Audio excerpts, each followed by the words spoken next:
Hello, everyone, and welcome to the Spurs Up Show, the best Gamecocks podcast on the internet. Today is Monday, February the 8th, 2021. On today's show, folks, here we are yet again. It feels like déjà vu. Another therapy Monday as we try to break down and dissect the Gamecocks' 75-59 loss to the Mississippi State Bulldogs. Also, news and notes to get into, your listener questions.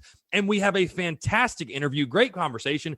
Former Gamecock strength coach, Joe Connolly. If you remember, Joe Connolly was the strength coach during the back-to-back 11-win seasons in 2011 and 2013, was also on staff in 2009 and 2010. We have a great conversation with him. Tons of great memories, reliving everything from the glory days of South Carolina football. Guys, got a packed show here on Monday, and it's all brought to you by our friends over at Upstate Movers Group. Guys, Upstate Movers Group, superior moving service. They bring care and attention other companies can't offer because they're just too busy maintaining trucks and profiting off of them instead of focusing on service. Guys, service is what separates Upstate Movers Group from the competition. They're not a trucking company, by the way. They are a moving services company, and they're also employee-owned co-op. Their movers are paid twice the industry average, and guys, everyone on the crew is invested in your success. So they have dedicated professional crew members, and they also offer black glove service. They offer end-to-end packing services, custom crating and packaging for special items, and cleaning services as well. They're founded by Greenville natives and University of South Carolina alumni, guys, so a Gamecock-owned small business.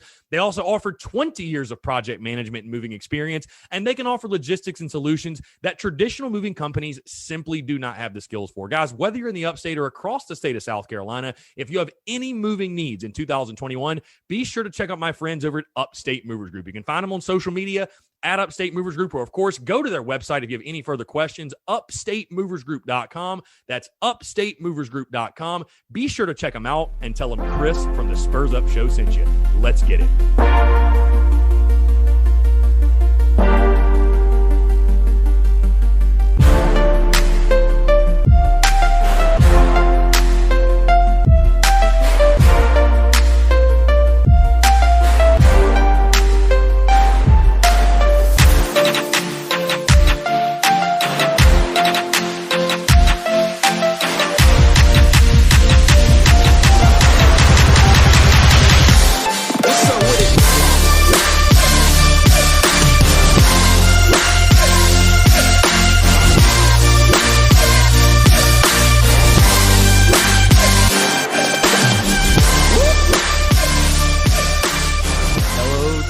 My old friend, I've come to talk with you again because Gamecock basketball is inconsistent and we don't know which team will show up game in and game out. Yo, what is up, guys? Chris Phillips, host the Spurs Up Show, is always here on this Monday. Appreciate you all tuning in, guys. Got a packed show, got a lot to get into. Really, really good show. Great podcast upcoming. Great conversation. Our interview with Joe Connolly. Really, really good stuff. And again, I'm excited to be chatting with you guys here on a Monday. Hope you all had a fantastic weekend. Hope you all enjoyed the Super Bowl, by the way. As you probably can tell, I'm recording this before the Super Bowl on Sunday, so I do not know the final results yet. But again, I appreciate you guys all tuning in. I'm sure a lot of you are hungover today, by the way, because I remember when I used to work in the corporate world, we used to say that the worst day of the year, or one of the worst days, was the Monday after the Super Bowl, because everybody has Super Bowl parties. Everybody's hungover. Everybody's dying. You know what I mean? So if you're hungover, drink some water, take a little Advil, maybe drink some Pedialyte, do whatever you got to do. If you called out sick, quote unquote, if you called out sick today, hey, more power to you. Or maybe if you're like me, when I lived in Charlotte, I put in PTO for the Super Bowl, like 3 months in advance, because that was the year. So I moved to Charlotte in fall of 2015. That was the year the Panthers went 15-1. And so we're like midway through the season. And I'm like, you know what? There's a chance they go. Let me go ahead and slide this PTO in here on a Monday. And sure enough, they did go. And that party was flat out madness. I mean, we got crazy. We got crazy. That's all you got to know. So again, appreciate you all tuning in here on a Monday, guys. Again, hope you all enjoyed your weekend. A couple of housekeeping items, a couple of updates before we really get going and dive into the show. First things first, an updated week schedule. So believe it or not, guys, I'm going to Universal Studios and going to Florida yet again. So the first time when I went with my family in January, my sister and her boyfriend were supposed to go. They could not go. So they said, okay, we're going to go in February now. Do y'all want to go when we go? And we've already got season passes. So we're just going to go again. So we're going again.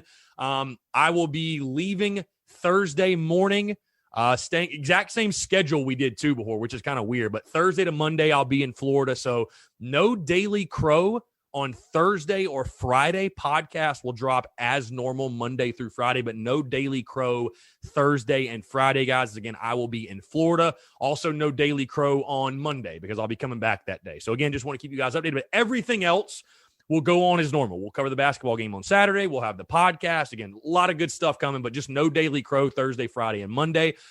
Also want to update you guys. We had a major merch drop on Friday. Baseball merch, our tradition t-shirts and hoodies, the Road to Omaha runs through Columbia t-shirts and hoodies, re-releasing the Kiss the Rings t-shirt, the Win Anyways t-shirt, the Hail to the King t-shirt. A lot of great stuff. A lot of great baseball merch. Great merchandise for any Gamecock fan, but especially Gamecocks baseball fans. You guys are going to love it. TSUS.store. That's TSUS.store is the site to go to. Again, a ton of new merch dropping. Again, we've got other stuff in the works too. We've got other stuff in the works, guys. So again, you guys stay tuned for that. Okay. Let's go ahead and get it. I feel like we could literally copy paste the podcast from last Monday. That's the crazy part. This feels such like deja vu. Like, here we go again. Like, we all saw this coming, right? We all kind of expected this. And sure enough, we sit here on a Monday, yet again, a therapy Monday, after a massively disappointing South Carolina basketball performance. Gamecocks falling to Mississippi State 75-59, a 16-point loss at home in a game, by the way, guys, you were favored by 2 points to win. You were favored by 2 to win the game. Had them at home, coming off the Florida win. We all know the situation. We all know the scenario. And you fall by 16 points. Just going through the stats first. Let's start there because I don't even really know where to begin. Going through the stats, you got outshot, flat out got outshot. You really got beat in every phase. You really did. Mississippi State shot 46% from the field. You shot 31%. They shot 52% from three. You shot 20%. Heck, they shot 72% from free throw. You shot 69. They had 46 rebounds. You had 30. The only thing you beat them in was, you forced more turnovers. Mississippi State had 21 turnovers. You had 14. You had more steals. They had 6 blocks. You had 5. They had 14 assists. You had 11. Again, guys, I don't really even know where to start. I've truly never seen anything like this in my life. A team that is just, again, I told you guys last week, we use the phrase Jekyll and Hyde in sports to reference a team that is inconsistent, right? That can be great one night and terrible the next. But I don't think I've ever seen a team in a season be so hot and cold and back and forth, like from game to game. It's incredible. It's unbelievable. It's almost making us feel like, we'll just go ahead and bank on South Carolina beating Alabama tomorrow because that's what it makes you think. Like, we're just that inconsistent. Again, you shot 31% from the field. I think Mississippi State shot something like 57% in the second half. You were already down 36-30 at halftime. They outscore you by 10 in the second half, 39-29. And again, which equates in a 75-59 loss. And you just flat out got outshot. I mean, I don't know what else there really is to say. I thought early on, I felt pretty good about the game early on. Back and forth, close game. I kind of expected a hard-fought, close game to the end. But I will say this, and I really didn't see this on social media, which is a positive, that this game, like we said going into it, was not on COVID.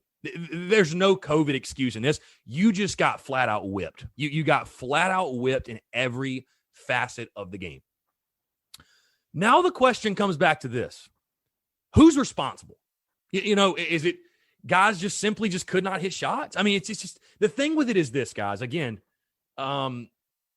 it's so disappointing because, listen, I know college basketball is weird this year. I understand that. It's weird. You don't have necessarily the home court advantage, quote unquote. You don't have crowds really, but to lose the way you lost on your home floor, man, you can't protect your house any better than that. And hey, by the way, I forgot to mention, I finally got a prediction right. I picked Mississippi State to win and they won. My jinx did not work. I really thought my jinx was going to work again and it did not. Hell, the score was actually kind of close to what I predicted in a way. I had 74-66 and it was 75-59. So, I mean, I was actually kind of close. But, the conversation shifts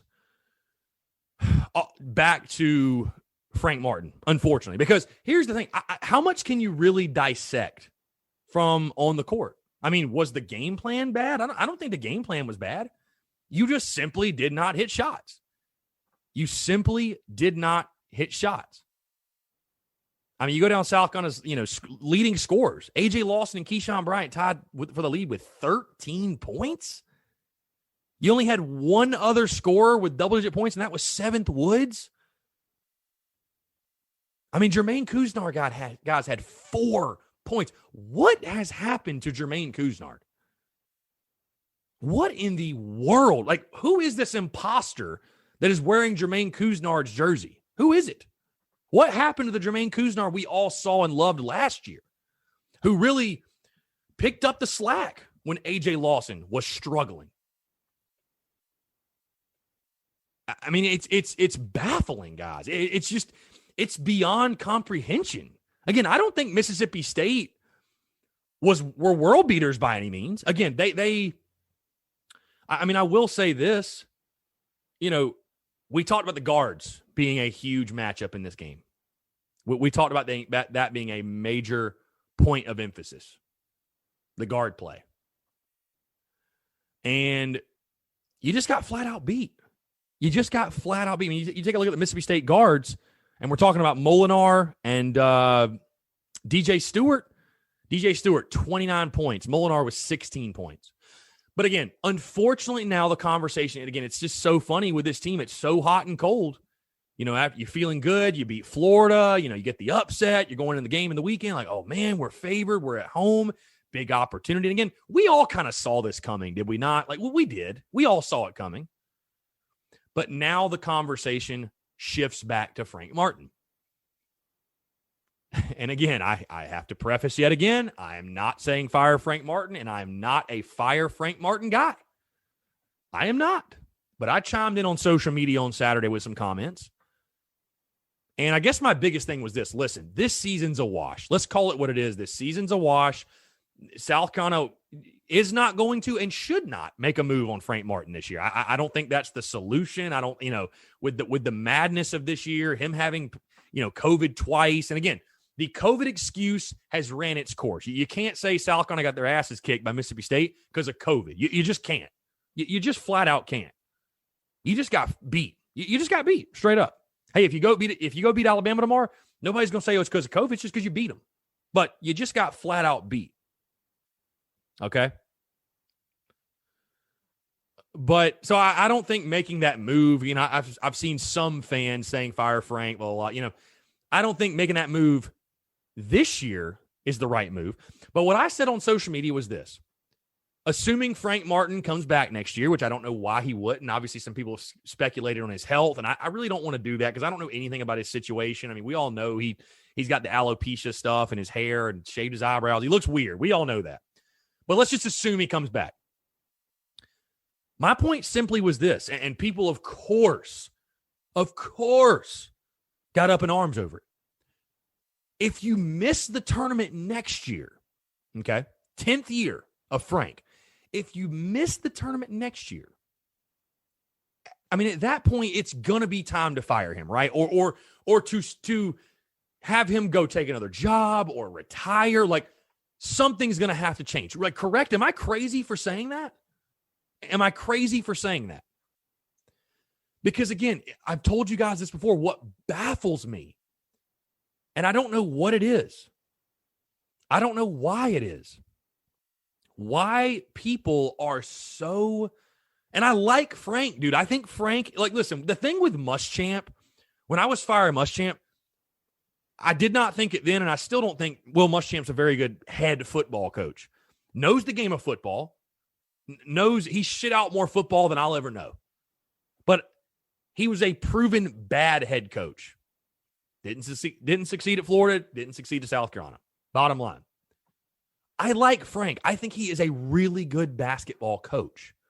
But if you don't make the tournament next year in year 10, and you've made the tournament 1 year out of 10, things are not going well. Like, something is not working. And a change, most likely, I think at that point would need to be made. But to see the reaction, like guys, I do not understand. And if you're one of the people listening, DM me, tweet me. Help me understand. Why are people so sensitive? Why is Frank Martin above any criticism? Any? I know it's the COVID year. I know he had COVID twice. I get it. I totally get it. I have empathy for that. Does he still have COVID, though? Are we supposed to like I said before, if he really feels that poorly, somebody needs to sit down with him and say, Coach, I really admire your work ethic and your commitment and you wanting to do right by your players and the university. But, bro, sit this one out.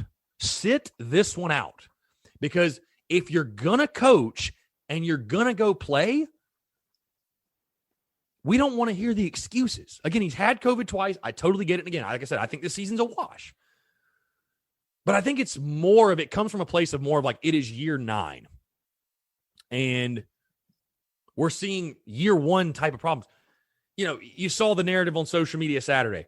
Well, it wasn't Frank Martin out there missing the shots. By that logic, no coach would ever lose their job. Ever. Ever. It's the most absurd, ridiculous logic I've ever heard. I understand a coach gets way too much of the blame and way too much of the credit. I definitely get that. But again, I don't why is Frank Martin above criticism? And you know what really irks me, guys? And I think Chad Holbrook kind of hit on this in our conversation. By the way, if you listen really closely, when Coach Holbrook was reflecting on his time at South Carolina and said, we averaged over 40 wins a season. And he made the point that, if you equate that to football terms, that's like winning 9.5 games a year. That's pretty damn good. And what I think Chad Holbrook was trying to say is this, guys. And again, as a baseball dude, this irks me. There are people who wanted Mark Kingston fired last season. He's going into year 4 this year, guys. The expectations for baseball, and listen, I know it's different because they won back-to-back national titles. The program has history, tradition. I'm not debating any of that. But year after year, baseball has these ridiculous, at times, expectations. Fans wanting the coaches fired. When people said fire Kingston last year, nobody batted an eye. Nobody cared. But we can't even be slightly critical of Frank in year 9. All I simply did on Twitter was pose the question. And I got people coming at me saying, Chris, don't be you're the fire every coach guy. You want every coach fired. Well, you're the fire guy. Bro, I have called for one coach's head at South Carolina, and it was Will Muschamp, and he's a shit bum. Was I wrong? I called for one coach. I understand, for better or worse, that a lot of you listening may have discovered me because of the Fire Muschamp video. Hey, I get it. Hey, I'll be honest with you guys. I don't regret that at all. That was a great moment for my business. Really was. That was a fantastic moment for my business. Huge moment. I've said before it was exhausting to be the Fire Muschamp guy, but I would never change what happened because that was a huge moment for the business. I mean, it just blew up and whatever. The rest is history. But I'm not, I have gone out of my way to say on more than one occasion, I'm not saying fire Frank Martin. I'm not saying fire Frank Martin. I'm not a fire Frank Martin guy. I'm not leading the fire Frank Martin charge. And it's obvious that a lot of those people on Twitter, they don't listen to the podcast, because if they listened, they already know that. And I wouldn't have to repeat myself over and over and over and over and over again. But I will just never understand why Frank Martin is above any type of criticism. I'll never understand it. I'll never understand it. Same as Muschamp, he gets paid millions of dollars to coach his respective sport. Millions to coach basketball. Okay? He's not a surgeon, okay? He's not going to win a Nobel Peace Prize. He coaches basketball. That's what he does. Coaches basketball and gets paid millions of dollars. If fans want to raise an eyebrow at the status of their program, I don't think they should be demonized for that. I don't think people should be berated for that. I think this is the bigger issue. Because I think what it shows, honestly, and again, like I said, season's a wash. Not saying fire Frank Martin this year. Absolutely not. I think that'd be the wrong move. Season's a wash. If you miss the tournament next year, then we can start to have those conversations. But I think from the attitude that I see from a lot of fans, it really just goes to show you how little people think of our basketball program. I mean, there's a lot of people out there that, listen, every argument I've ever seen, there's no argument. Argue to me how the direction of the program in the future is bright. Argue that to me. Stop referencing what happened 4 years ago. Stop referencing how bad we were pre-Martin as to why we should be satisfied with these results that we are getting now. And again, listen, like I said, it's a COVID season, but damn it, if you're going to keep saying that, just don't play the rest of the games. You lost Saturday, you got your ass kicked. It wasn't because of COVID, bottom line. You're just an inconsistent basketball team. COVID or not, you're inconsistent as hell. And you've been inconsistent through basically the entire Martin tenure. That's hey, suffocating defense and inconsistency. That's Frank Martin's brand. It just is. That's his brand at South Carolina and one Final Four. But, I think it goes to show like how little people think of South Carolina basketball. Fans. That they don't think that South Carolina deserves any better. I mean, there's a lot of people, like, I think there's a lot of people that just think we're supposed to suck. Like, dude, and this is a poison that is in the entire university and the athletics department. This thought process of, well, we've been bad for a really, really, really long time. So we should just be grateful if we get any type of slightly above average success. We should not strive to be the best. We should not strive to win titles. We should not strive to make the tournament every year. Let's just be thankful we're not where we were. Let's just be thankful that we're decent. Guys, let me equate it to this. Every golfer on the PGA Tour, at one point in their life, hey, listen, every expert was once a beginner, right? That's a little slogan for you. That's something I've seen before in like motivational posters and stuff. Every expert was once a beginner. I equate it to this. Every golfer on the PGA Tour at one point in their life, they had never shot in the 60s, right? They'd never shot in the 60s in their life. So they practiced. At some point, they raised the bar. They raised the level of expectations. Even though they had never done it before, it was uncharted territory, but they didn't let that stop them. And so what I'm trying to get to is this. Because people say, they give you all the excuses of why South Carolina basketball shouldn't be this or can't do that. Or guys, at some point, tradition has to start somewhere. If we want to be a great basketball school, I think we can do it. I'm not saying that we're going to make the tournament every year. We're going to be Kentucky or Kansas or Duke. Let's keep it realistic. But tradition starts somewhere. Like, if we want to become a basketball school, the bar has to get raised from within.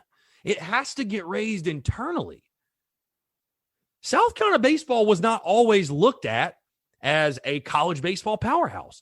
Ray Tanner got to South Carolina. Again, I know there were good teams before Tanner, but that to me is like that era really solidified it. But Ray Tanner got to Columbia and raised the bar. He did. He raised the standard. He raised the expectation. Now, that's why you see fans with these crazy, unrealistic expectations. And hey, I love it. I think expectations are a great thing. I really do. I think having pressure is awesome. Pressure makes diamonds. Look at Alabama football. They're expected to win every game. But guess what? They have that pressure, and they do.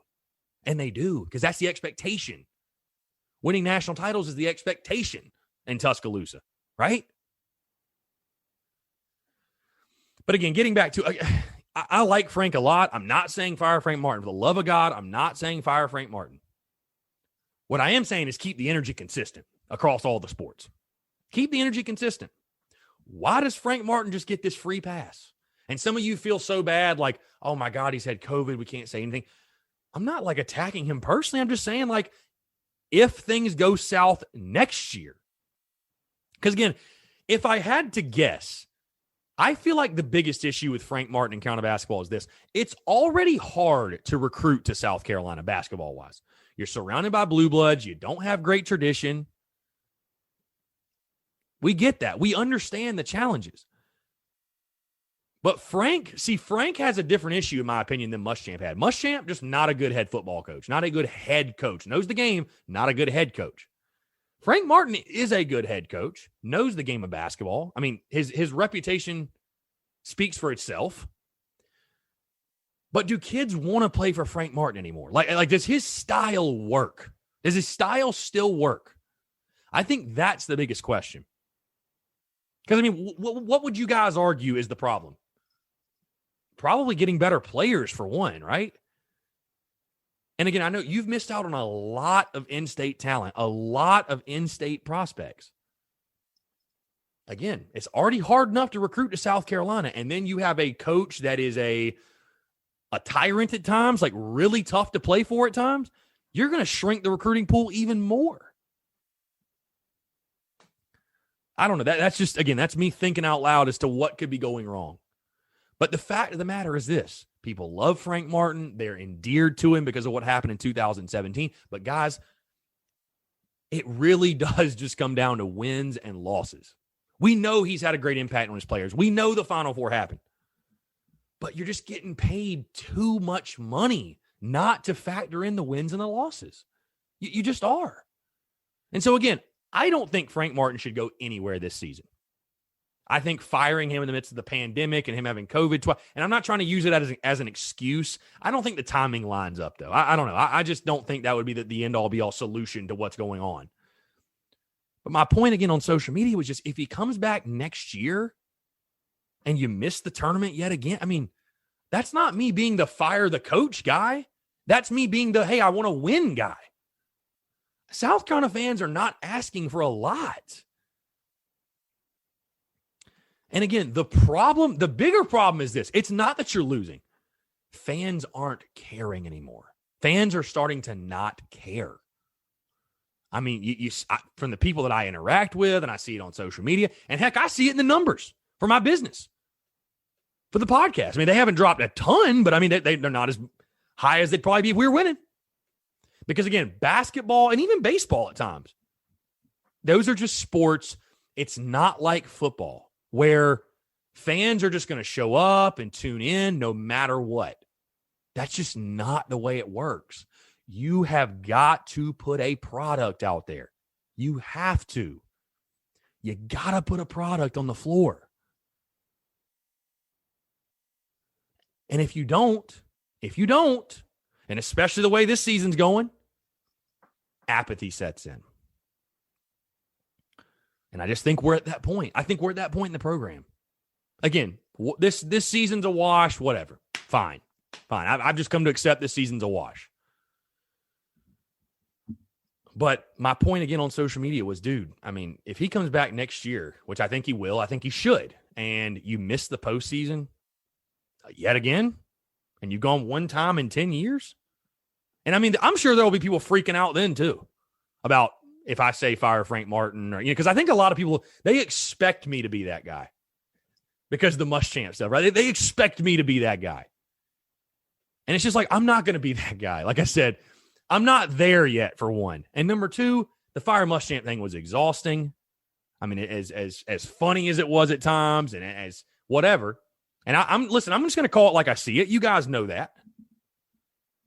But, I would prefer, I don't want to be known as the fire coach guy. But it just so happens our basketball coach, things are coming up short right now in the program. And I don't know why. So again, I guess that's our daily rant of the week on USC basketball and Frank Martin. And again, you lose 75-59. Now you have Alabama coming to town tomorrow, who just lost their first conference game of the season Saturday, which I think was probably the worst thing that could have happened to Carolina, because now Bama, they're going to come in fired up. They're going to be motivated. Oh, we can't lose back-to-back. It'd have been much better, I think, if they'd have beat Missouri. So, I don't know, dude. I know we're all beyond frustrated. We're all just beyond frustrated because it's agonizing to watch this team play. There's no other way to put it. It's just flat out agonizing. But what do you do? Where do you go from here? I really don't know. hope to rebound. And, again, with this team, Jekyll and Hyde, with this team and the ups and downs, hell, I expect them to beat Alabama at this point. I mean, really. None of it makes sense. So, hey, that would just be the latest bit in the saga of Gamecocks basketball. I don't know. All right, let's move off it. Quick note, guys. A.J. Lawson hitting 1,000 points on Saturday. Golf clap. Kudos to A.J. Lawson. Big-time performance. Again, I know he did not have a great game Saturday, but he has been a good player for South Carolina, and awesome to see. Awesome to see A.J. Lawson hitting 1,000 points. Just one listener question, guys. I apologize. I got the listener the question box up late. So I do apologize. We have just one question, and it comes from Krusty Andy. Krusty Andy always coming up in the clutch with these questions. He says, why aren't you covering USC men's ping pong? It's better than our men's basketball team. Krusty, send me the ping pong schedule, and we'll get on that, my guy. I appreciate the question. All right, good stuff. Guys, we got a great interview, by the way, upcoming. Don't go anywhere. Former Gamecocks strength coach Joe Connolly. And again, if you don't remember that name, he got to South Carolina in 2009, was a part of the 2010 SEC East champion team, was a part of the 3 straight 11-win seasons. Awesome combo. We really just sit back and relive some of the best moments in Gamecock football history and, talk a lot about him, what he's doing now. He's with Arizona State now, working with them. So a really great conversation, guys. Again, thank you so much for tuning in here on a Monday. Hope you all guys all have a fantastic day. Like I said, updated schedule. No Daily Crow Thursday and Friday, but podcast will roll on as normal this week. We're wrapping up also the position unit previews for baseball. We will do catchers tomorrow and then outfielders on Friday, I think. Yeah, Friday. Well, let's see. Maybe Thursday. I don't know. I'll figure that out, but later in the week. So we'll do catchers and outfield. And then actually next week, will be the week of opening day. And I'm not sure if it's going to be Monday or Tuesday, but I'll have my full season preview show for Gamecocks baseball, talking predictions, talking, projected starting lineups, projected pitching rotation, projected bullpen, everything. So that'll be big. And then, of course, we'll go into opening weekend. But again, guys, thank you so much for tuning in. Have a great rest of your Monday. And again, don't go anywhere. Enjoy this interview with former Gamecocks strength coach Joe Connolly.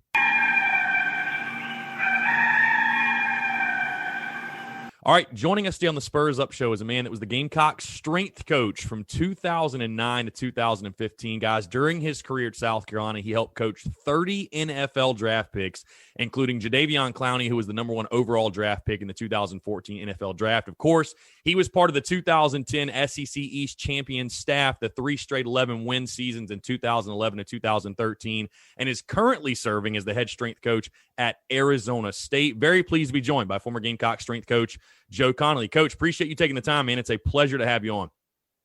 Yeah, thanks, Chris. No, I appreciate it, man. And it's an honor to be on the show for sure.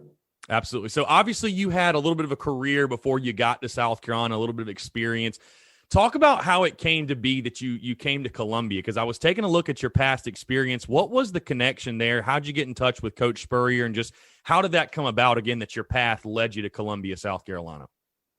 Yeah, so it came through famed South Carolina strength coach Craig Fitzgerald. So I worked with Fitz at Harvard in the mid-2000s, and then I left and went to University of Louisville as an assistant strength coach for football for a few years. Fitz was the head strength and conditioning coach from 2009 to 2011. Okay. And when he got hired in 2009, I came on board as his first assistant. When he left for Penn State, I took over in 2011 for the remainder of that time through 2015. But yeah, I mean, it was an honor to be part of that staff and that time. Everybody always talks about the history, that we made, and it was an awesome time. It was an awesome time. Yeah, I want to talk about Fitz really quickly, because like I said, again, it's funny. The strength coach is definitely like a known commodity amongst fans. I mean, especially the diehards, right? I mean, we think of South Carolina with Shane Beamer just hiring his staff and everything like that, and that was a process and whatever. But Fitz was definitely a guy, like you said, like very, very well known. Just talk about what you learned from him, your experiences, kind of learning the ropes, and then getting you prepared to take over in that moment again, like you said, when he departed in 2011. Yeah, no, I think wherever you are and whoever you work for, you got to take, you got to take what they're best at and try to model yourself maybe after that if you can. And what Fitz was exceptional at was he was an exceptional motivator. He was very detail oriented, and he's a guy that would come in and he would clean up a program, and we were part of that staff, myself and the other assistants, and we saw it firsthand. We helped with it firsthand in 2009 and 2010 and 2011. There was some battles to clean up some personalities and some things, and you might not be able to get away with that anymore. Some of the things we did, which was fine, but it got the job done, and that's sometimes you got to do that to change a culture of a place. Yeah, I was going to say, you got to South Carolina, Coach, at a really interesting time because Steve Spurrier was kind of just starting to get that thing going. He had the great recruiting class in 2007 that had guys like Steven Garcia, Pat DeMarco, I think Melvin Ingram, amongst a host of others on that. But again, you get there, I think, what was it, January 2009, right? So coming off that 2008 season. I got to ask you again, like you said, you guys started to change the culture. You really saw that in 2009, again, the big win, the end of the season against Clemson. But I want to ask you specifically because it's funny. I was looking at, they have your bowl game experience listed. The 2009 Papa John's Bowl. Were you questioning your decision to come to Carolina after that game? Because the players that I've talked to are like, bro, that's probably like one of the most miserable days of my life. So, listen, at the time I'm a young strength coach, right. And I'm from Massachusetts originally. Gotcha. So cold weather wasn't, something I was worried about, but I was wearing an Under Armour polo shirt only. Yeah. And Under Armour khakis. And I had at halftime taken the hot packets and I stuffed them down my shirt all around my waist. Cause it was 20 degrees in Alabama. And I remember like Alshon Jeffrey had heat packs in his gloves. Our guys, they were freezing, but the 2008 Outback Bowl was one of the reasons why we got hired, and one of the things that I still care a lot about was, our bowl success we had at South Carolina in that time. That's something that we were really proud of, because that was a challenge we had in the beginning. Was, okay, we have to make all these bowls matter. We have to make sure we're prepared for this. And we were able to do that, in the 7 years. So that was awesome. Coach, what do you think the characteristics are of a great strength coach? I know that's kind of a basic question, if you will, but obviously, again, South Carolina fans we all know, people say it's the most important hire a head coach will make, because you guys are with the players every single day in, day out. You guys are with them more than the position coaches, the head coaches, the coordinators, everybody. Like, what do you think the characteristics are of a great strength coach? Yeah, everybody always says that, right? It's the most important hire. And as a strength coach, I tend to agree, because, I think you have to be able to, I've said this before, you have to be able to wear a lot of different hats. You have to be the hammer. You have to be the disciplinarian. You got to be the guy that instills fear, but you also got to be a friend. You got to be a shoulder to cry on, the psychiatrist, the big brother. You have to kind of be everything, and the motivator. And I think that most importantly, like, if there's one trait that a strength coach needs to have, he's got to be able to build a relationship, and he's got to be able to do it relatively quickly, but he's also got to be consistent with it for a long period of time. So being able to build a relationship and understand that it is about the relationship first, regardless of what happens on the field. I have great relationships with guys from the 7 years I had at South Carolina. I talked to Pat DeMarco yesterday. We talk all the time. I talk to all those guys as often as I can. And it's because while I was there, and still to this day, I truly cared about them as men more than sometimes anything else. I was going to say, would you argue that's more important than because again, I think when fans think of strength coaches, they think, okay, I mean, you're just telling them to lift weights, but it sounds like what you're saying, like the relationships and the motivation side of things. And, I heard Luke Day talking about this, tapping into a kid's, bringing out more out of a kid that he thought was possible, I guess you could say. That's a rough way of saying, but paraphrasing what he said, bringing more out of a kid. It sounds like that is the more important. Yeah. Yeah. Yeah. I think so.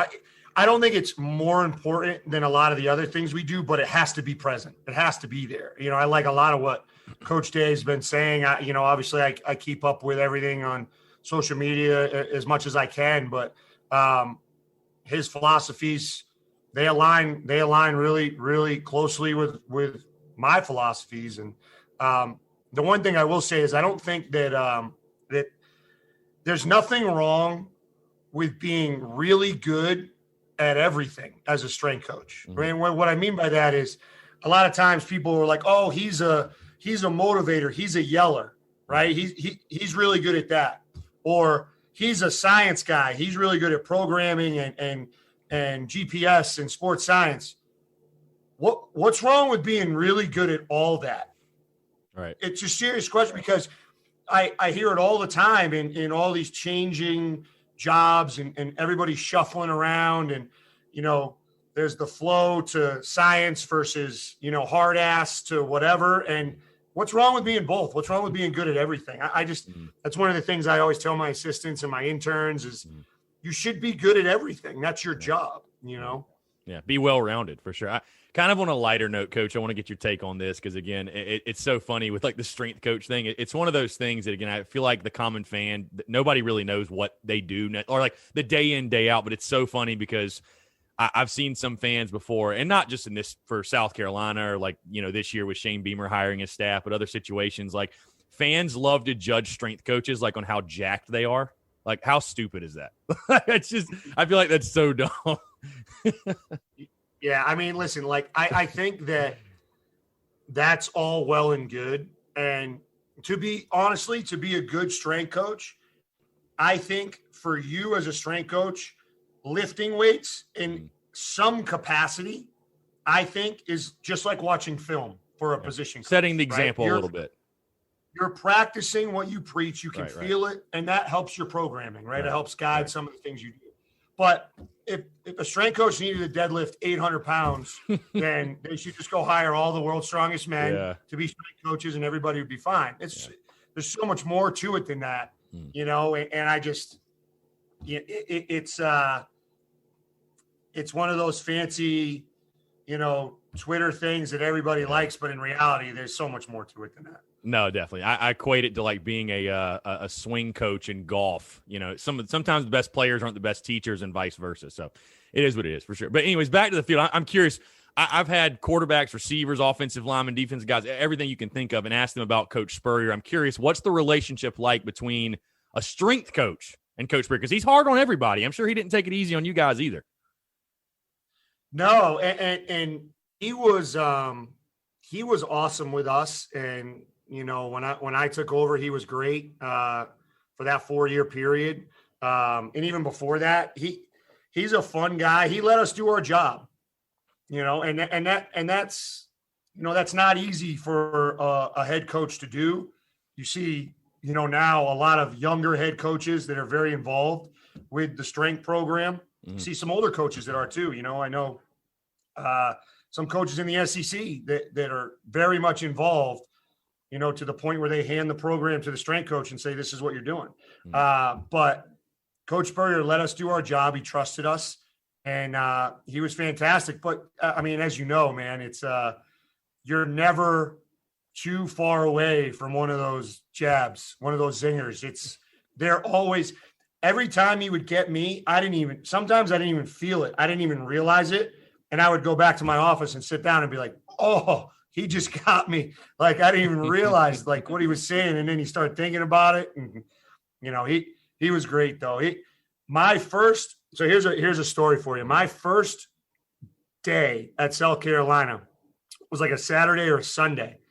And so I went in the weight room. There was nobody else there. I was getting my office all squared away. the weight room was dark, the old weight room, and I'm looking down and I see somebody down the end of the dumbbells. He's got no shirt on, got a bandana on. He's doing curls in the mirror on a Sunday. And I go down there and it's Coach Spurrier. And I'm like, what more could you ask for? Just that first impression. I'm like, this guy's awesome. I can't believe this. This is fantastic.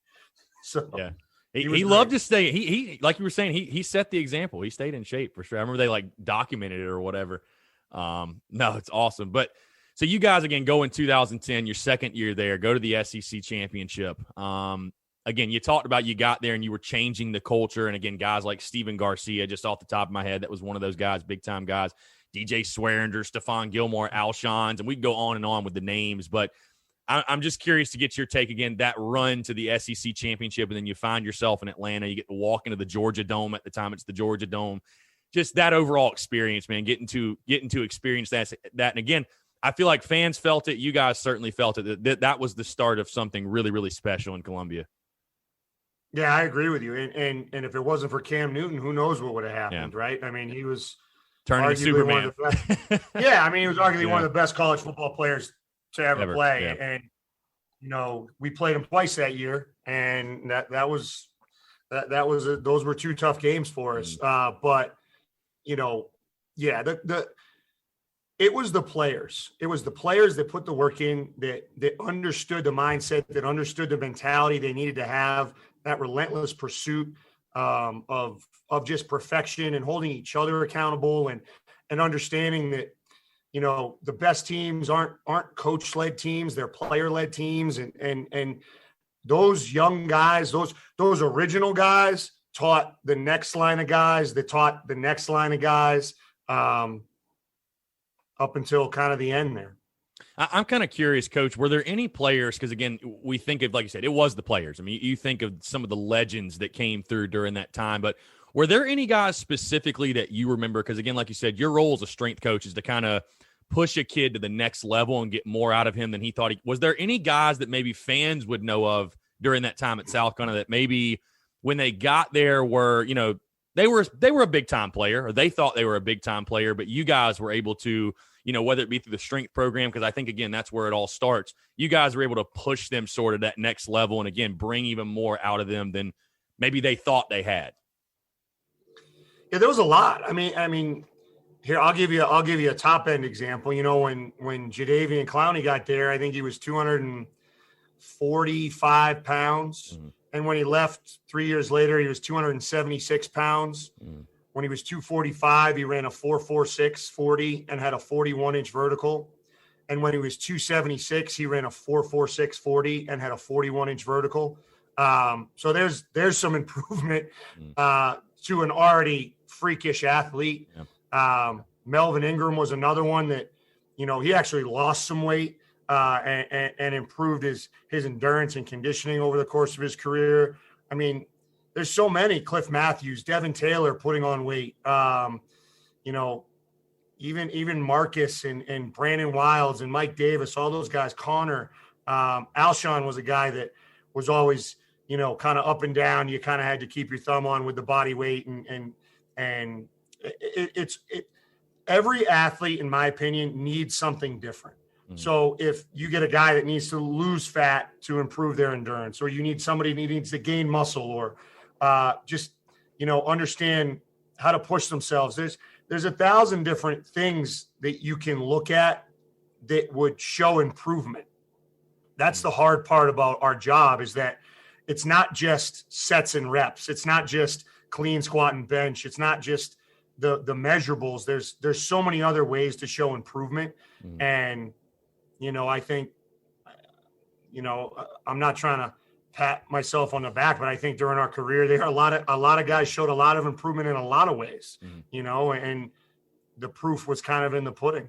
Yeah, like you said, the proof was in the pudding, and I wanted to get to that because, again, 2011 to 2013, obviously the 3 straight 11-win seasons, the bowl wins. Again, we could spend hours just breaking down games from those seasons. But the thing that stood out to me, because, again, I think the the strength coach is almost kind of like an offensive lineman in the sense that when you guys are doing your jobs and the team is well conditioned, like you don't hear about it as much, but when a team's not well conditioned and they're getting beat in the fourth quarter and you're seeing hands on hips, it becomes a sore spot. It becomes very obvious, right? Like you said, that's literally why you got a job after that Iowa game, because I remember that Outback Bowl, Iowa just shoved South Carolina around. I mean, there's no other way to put it. But the thing that stands out to me from those teams, again, that you were on and when you took over as head strength coach in 2011 was I just think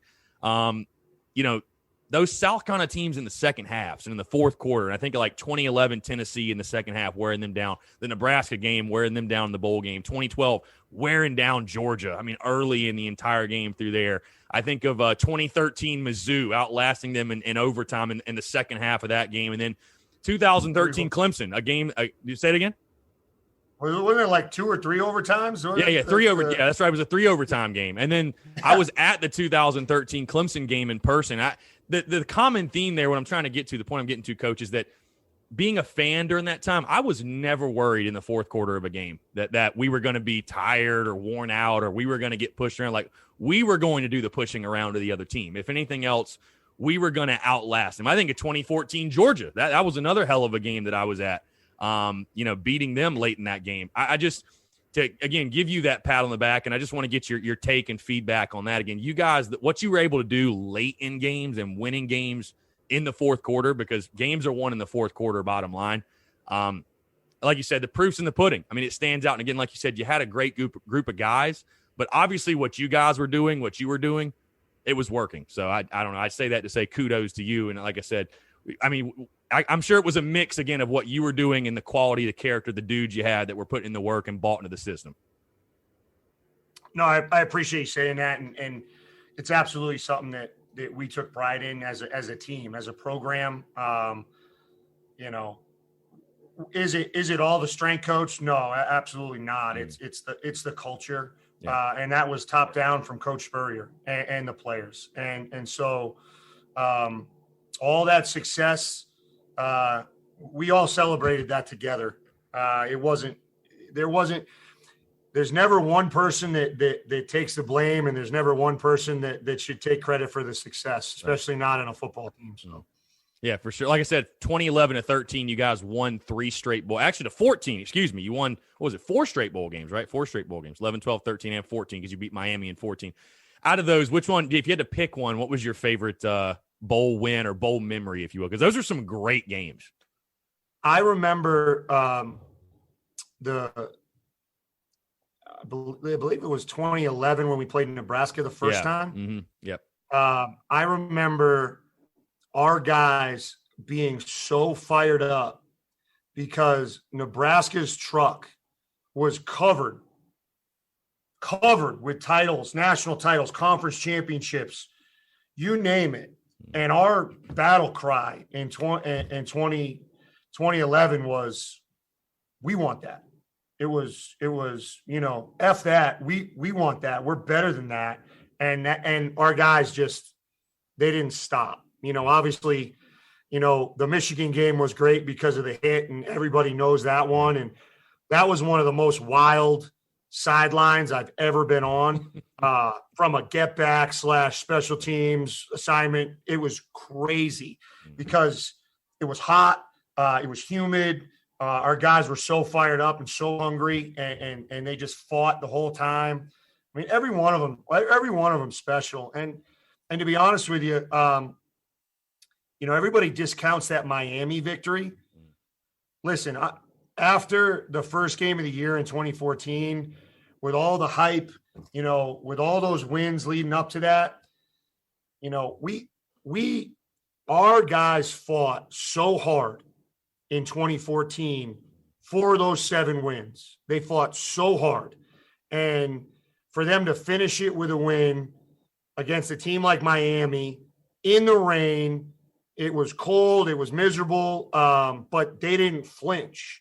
And that's a character win at that point, in my opinion. So they're all awesome. Anytime you win, it's great. For sure. No, winning cures everything. I want to ask you again, we'll move to current day South Carolina football, because again, a guy that you worked with, had experience with, was obviously Gamecocks head coach Shane Beamer. You were there with him in 2009 and 2010. And you talk about culture a lot. Again, that's what we heard all throughout the coaching search for South Carolina, when the Gamecocks were looking for the next head coach, it was culture. And I think that, without speaking too much on the previous staff, whatever regime, whatever, what happened. But I think finding that guy that could reunite everybody and bring everyone together in regards to the fan base, the program, the former players. I mean, you've seen, like you said, Pat DeMarco and Alshon Jeffrey, and all these dudes coming out of the woodworks. Connor Shaw is on staff, which I think was a no-brainer. But really reuniting everyone, bringing everyone together, and bringing that culture back. I'm just curious to hear you speak on that, because fans, they hear that word over and over and over again. I think they slightly have an idea, but I think they want a better understanding. When you speak on the culture that you guys had, what specifically are you speaking on? All those guys you just mentioned, they're all relentless. And listen, maybe the previous staff said they were relentless too. I don't know. But Coach Beamer, he is bringing back people that have been there and done that at this very institution at South Carolina, which is so cool. And I've seen more social media posts with him and former players in the last 3 weeks than I saw in the last 4 years. And for whatever reason, that's just the way it's going. And I think it's easier to get people to buy into your message when they kind of know what it is and they've been there already and they have the same message and the passion for the program and the passion for the university, because it's awesome, and I think, Coach Beamer is gonna do it his way. He's gonna do it his way, but he's also gonna lean on people that have been there and done it their way too. He's a guy that wants to listen and learn from everybody, and that's what makes him a great head coach. Yeah, I was going to ask, how happy were you just on, like, from a personal level, again, knowing this guy when he got the job? No, I was super excited for him and his family. And, we talk, I don't know, maybe every couple months throughout the year. We're both real busy, but, I'll shoot him a text, he's got a big win at whether it be Virginia Tech or Georgia or Oklahoma or all the other great places he's been. I'll shoot him a text. He shoots me one back. It's, he's a great guy. We're of close age. Early on in my time at South Carolina, we were, he would work out. I would write his programs, and he was always in the weight room. And so we have a great relationship. I try to have a great relationship with a lot of the former coaches that were on staff there. And that's an important part of this profession. But no, I was super excited for him. I think it was the right hire at the right time. It was exactly what South Carolina needed. Yeah, for sure. I think most fans feel the same way. Coach John, I'm curious to get your take again. And you can keep closed door conversations behind closed doors, but obviously your name popped up when it came to the strength coach at South Carolina. And we talked off here again. Steven Garcia, who we had on the show, was obviously vouching for you pretty hard. Obviously, there's a lot of love there. But again, you can keep closed door conversations there. But how much, I guess, smoke was there? I mean, was there ever a possibility? Were there ever conversations about you possibly? And again, I know you got a great gig at Arizona State, but were there ever conversations about you possibly coming to Columbia? Well, I'll tell you two things. Number one, I'm extremely grateful that the players that were there when I was there would say great things about me and what we did, whether that be on Twitter or to a coach or whatever. And that means a lot to me, because what happens in strength and conditioning a lot of times is when the athlete's in the building, in the room, they don't always really realize how much you care and how much you're involved in their development till maybe a few years later. And so for me, for a lot of those guys, to be able to go to bat for something that they cared about, I couldn't be more proud and humbled by that. With that being said, listen, I love being at Arizona State. I love Herm Edwards.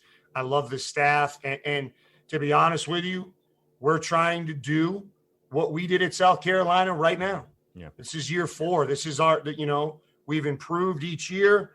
We have to do something really special here. And for me to leave before we got a chance to accomplish that, I don't think would be fair to the players, and I don't think would be fair to the coaches, to be honest with you. So, it was 83 degrees and sunny yesterday. I love Arizona. My wife loves Arizona. I'm looking at Camelback Mountain right outside of the weight room here. I'm very blessed, man, and I love what I do. Like, I get to wear a backwards camouflage hat and wear, shorts to the weight room every day, and I haven't worked a day in my life, man. So just to be here is awesome. No, it's awesome stuff. Just on the contrast, it was like 42 here yesterday and raining, so you didn't miss a lot. I want to humidity. Yeah, the summer. Yeah, it'll get you. I lived right on South Pickens, right near the Doty. I lived right there, and my backyard was like a swamp for 5 months of the year. So it's the dry heat, right? They say those dog days of August, man. Those dog days of August will get you. Because I think back to when you were there in I remember the 2013 UNC game. I think it was like 105 degrees that day. People were trying to. I'll get your take on this. People were trying to say after that game. You probably remember. I know you guys block out the noise, but you kind of can't help it. With people were trying to say, "Oh, Jadeveon Clowney, he's gassed. Oh, he's out of shape." Like, I mean, come on, come on, man. Listen, like we said before, right? Like, you can say that all you want, and if you want to analyze him as a person, as a player, every snap, look at everybody on the field. Yeah. Right. Yeah. He was the number one recruit out of high school. Okay. He was the number one draft pick in the NFL. And so far, he's had a very successful NFL career. Yeah. Yeah. I don't know what else. What more do you expect? I don't, you know what I mean? I don't know. So I'll anybody that says that, I'm not real pleased with that, and I usually let people know very quickly when I'm not pleased. I got JD's back.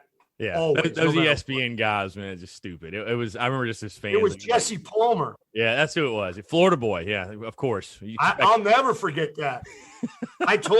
Jesse came in the weight room a year or so later, and I told him I said, "Hey, man, you were off base." I said, "What more do you want?"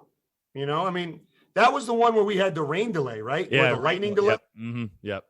I mean, we had a 2.5 hour delay, right? So a game that's already 4 hours long with a 2.5 hour delay. I mean, I was running, I think we ran to Subway to get guys food. I mean, it was crazy. I mean, listen, a lot of times they just need to say something. So yeah. For sure. That's okay. People love to chatter for sure. Coach, you've been gracious with your time, man. I'm going to get you out of here. But last thing before I let you go, when you look back on your South Carolina career, again, I could ask you favorite memories, and if you want to expand on those, you can, because there's so many. But any funny, like, behind the scenes stories? I know the weight room isn't necessarily a place of like joking or humor. I feel like it's pretty like locked in serious in there. But anything that stands out from your time at South Carolina, maybe the common fan wouldn't be familiar with, especially with all the great personalities and the characters on. I mean, South Carolina, as good as they were, there were some characters on those teams for sure. There were some awesome dudes. Yeah, I mean, there's so many, and it was 7 years. I mean, it was almost, it was damn near a decade. And so Marvin Lewis is on staff here. He was our defensive coordinator last year. He's still on staff, and he worked for Coach Spurrier with the Redskins. Right. And so, and Antonio Pierce, who's on staff here, played for Coach Spurrier with the Redskins. So even still to this day, we tell stories, and we'll be in a locker room, and Marv will tell a story about the Skins, and I'll tell a story about South Carolina, and it's just, he's a legend. He's a legend. He always will be. He was awesome, and as far as the players go, I mean, there's so many stories. A lot of them, maybe I'll tell you off air. Yeah. But between the quarterback room and some of their shenanigans, and we already talked about Garcia. There's about 50 stories about him, and his entourage of Andrew Clifford and Strickland and those guys, Reed McCullum. It was a blast, man. Every day was something. That's for sure. Just sweating out the alcohol in the weight room. So one of the things, like I have a nose, man. It's not only is it big, but my ability to smell is actually quite legendary.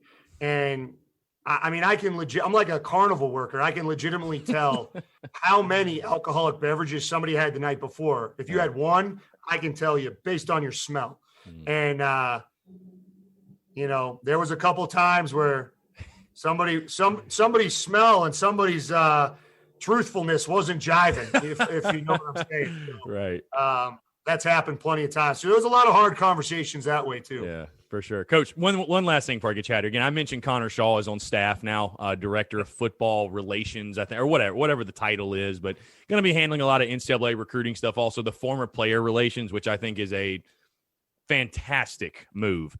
Talk about Connor real quick, just as a player. Again, I'm sure he was a guy that led by example in the weight room. And again, for him to be still at South Carolina, I'm sure you'd agree that impact he's going to make. It goes, because there were some people that wanted him in an on-field role, which, knowing Connor and talking to him, he's a big family guy. I don't think he necessarily wants to quite work those hours that, that they put in. But having him involved with the program, his impact, in my opinion, is going to go so far beyond anything he could even do on the field. Just talk about Connor Shaw, the football player, the person, and obviously, again, you've seen him as a player and grow into as a man, and now he's on staff at South Carolina. I'm sure it's been awesome for you to watch from afar. I absolutely adore Connor. I love him as a person, as a man. The unbelievably impressive thing about Connor was that from the moment he walked into our facility, he had it. He had it. Like, he was super mature, locked in, very organized, developed over the course of his career, tough as nails, played through all those injuries, and he was such a great leader, not only by example, but vocally too. And I remember one time, I can't remember what game it was. I really can't, but I was jacked up beyond belief pregame. I'm going around, headbutting people and flipping tables over and smashing things with sledgehammers and all sorts of crazy shit. And he got up and talked to the guys, and he literally said, "We just got to be under control. We just got to do our job." Like, he was just this calming but super consistent, just presence. And that's how he played. He was unflappable. It didn't matter what the situation. He had an answer. And I'm just, I shot text back and forth with him earlier this week, when the announcement came out. And, I'm just so happy he's getting to do what he could do. I mean, he could write his ticket to kind of do whatever he wants. And he's going to make such an impact on these young men that just by being around, right? Just because I think energy is contagious, right? It's you can feel it. You can feel the transfer without saying anything. And I think Connor has the ability to do that. He rubs off on everybody. So, that's something that that's awesome. I'm super excited for him and for his family and for South Carolina. Absolutely. Well, Coach, this has been awesome. I have to say, obviously, we talked about a lot of Gamecock legends while you were there, but you're a Gamecock legend in your own right, obviously, being a part of those staffs, and it wouldn't have been possible without the job you guys did behind the scenes. Again, the work that people don't see that you guys put in behind the scenes in the weight room, and obviously carrying that over to the field. And again, the success you guys had, the unprecedented run, doing things that have never been done, had never been accomplished. Again, going to the SEC East title, or going to the SEC title, winning 11 games 3 years in a row, 5-game win streak against Clemson, which I know we didn't even touch on that, but that was a huge part of the success and the run and beating them. But obviously what you did, again, I know I speak for all Gamecock Nation when I say thank you for the hard work you put in. And obviously, again, like you said, proof's in the pudding. It paid off on the field. obviously you're doing a great job at Arizona State, and we'll definitely be pulling for you from afar and everything. I know you'll probably be doing the same for your buddies, old Coach Beamer and Connor and the rest of that staff and everything else. So, Coach, I appreciate you taking the time, man. It's been a pleasure for sure. No, I appreciate it, Chris. Thanks. And, I wish Gamecock Nation the best, as always. It was home for me for 7 years. And, if that game's on, I'm watching it. If I got time, I'm pulling for South Carolina. So I appreciate you having me on, and appreciate everybody there. Absolutely. He's Coach Joe Connolly. I'm Chris Phillips. We appreciate you guys tuning in, and we'll catch you next time on the episode of the Spurs Up Show.